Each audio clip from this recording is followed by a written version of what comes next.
alam niyo po, panahon na naman ng taglamig. Ewan ko Pag po ba? malamig ba, mas lumalala ang migraine? Isa sa dahilan kasi ng migraine is vasoconstriction.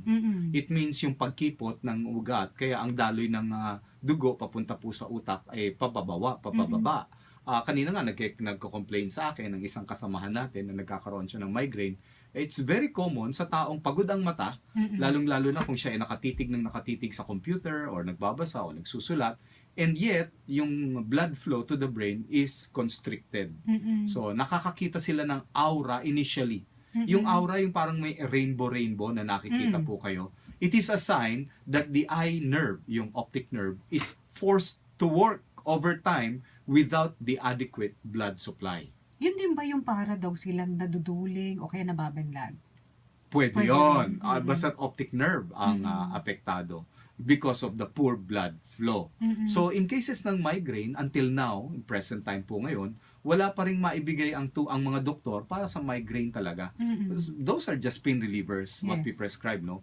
Pwede, kaya nga lang, in the end, it may damage the liver as well.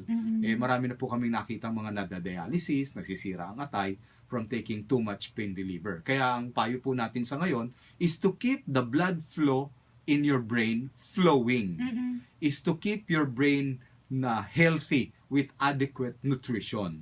Nakukuha po natin yon sa pag-inom ng mga suplemento, lalong-lalo na kung ito ay nagtataglay ng mga nutrients galing sa dagat, which includes iodine, minerals na nakikita natin sa chlorella And green algae. at green algae. So, malaking tulong po yun at nakita ko na ito in my own experience to some of my patients na mga nasa call center na dahil sa puyat nila, hindi po sila nakakatulog ng tama matapos ng duty, umiinom na lang po sila ng chlorella before they sleep. Ang kagandahan doon, nakakatulog sila and then after na magising na sila, they do not suffer migraine anymore.